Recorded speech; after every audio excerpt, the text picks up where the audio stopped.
राधे राधे भक्तों, आपका दिन शुभ और मंगलमय हो। आप सदा मुस्कुराते रहें। आज मैं आप लोगों के लिए लेकर आई हूँ भगवत गीता के 10वें अध्याय का सार। चलिए शुरू करते हैं। भगवत गीता के 10वें अध्याय का नाम है विभूति योग। ये अध्याय बताता है कि सभी देवता गुण और अवगुण भगवान की शक्ति के ही रूप हैं। अध्याय 10 के सारांश में ये भी कहा गया है कि ईश्वर उन भक्तों को ज्ञान प्रदान करता है जो उन्हें प्रेम पूर्वक भजते हैं, उनके अज्ञान रूपी अंधकार को दूर करता है। इस अध्याय का मुख्य विचार ये है कि भगवान की शक्ति और विभूतियाँ हर जगह व्याप्त हैं। प्रकृति में जो कुछ भी महान और अद्भुत है वह सब भगवान की शक्ति का ही एक रूप है। इस अध्याय में भगवान कहते हैं कि वे उन भक्तों को ज्ञान योग प्रदान करते हैं जो निरंतर उनके चिंतन में लगे रहते हैं और वे अपने भक्तों के अज्ञान रूपी अंधकार को दूर करते हैं ताकि वे उन्हें प्राप्त कर सकें।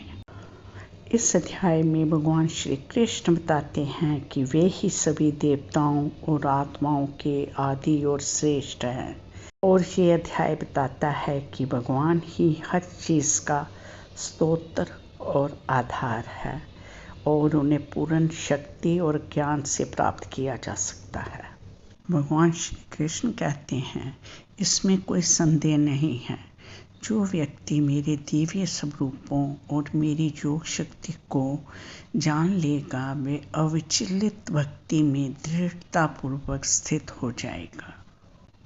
जो बुद्धिमान लोग समझते हैं कि मैं ही ब्रह्मा हूँ, इस ब्रह्मांड की उत्पत्ति का कारण हूँ और मुझसे ही ये संपूर्ण जगत संचालित होता है, इसलिए वे पूरे हृदय से मेरी आराधना करते हैं।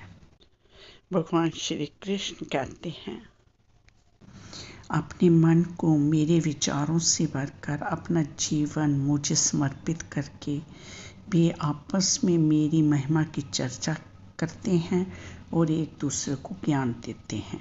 इस प्रकार वो मेरे बारे में बात करने में आनंद और संतुष्टि प्राप्त करते हैं। जो लोग मुझ में निरंतर लीन रहते हैं और प्रेम पूर्वक मेरी आराधना करते हैं, उन्हें मैं बुद्धि योग प्रदान करता हूँ। इसी बुद्धि योग के द्वारा वे मुझे प्राप्त करते हैं और मैं उनके हृदय में निवास करता हूँ। करुणावश ज्ञान के दीपक के प्रकाश से उनके अज्ञान के अंधकार को दूर करता हूँ।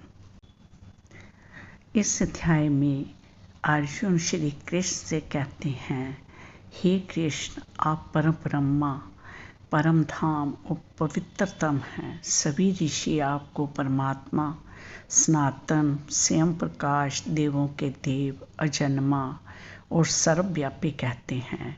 देव ऋषि नारद, असित और देवल ऋषि तथा महर्षि व्यास ने भी आपको यही कहा है। आपने भी मुझसे यही कहा है। आपने जो कुछ मुझसे कहा है मैं उसे सत्य मानता हूँ। ना तो देवता और ना ही दानव आपके दिव्य स्वरूप को जानते हैं। हे योगेश्वर, मैं आपका साक्षात्कार कैसे करूं? वे कौन कौन से स्वरूप या साधन हैं जिनके माध्यम से मैं आपका ध्यान कर सकता हूँ? कृपया मुझे अपने योग शक्ति और दिव्य स्वरूपों के बारे में विस्तार में बताइए।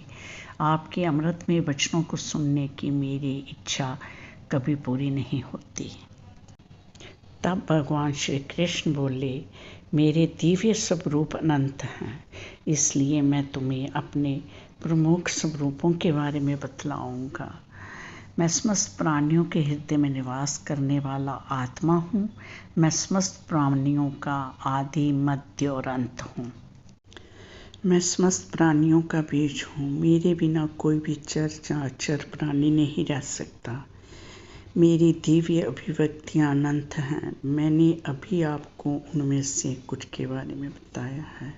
जी जान लो जो कुछ भी महिमा में स्मृत जहाँ शक्तिशाली है, वह मेरी दिव्य अभिव्यक्ति का एक अंश मात्र है। मैं हर चीज़ में हूँ, मेरे द्वारा सब चीज़ें हैं। मुझ में ही रमन कीजिए और मोक्ष के मार्ग पर चलिए। राधे राधे।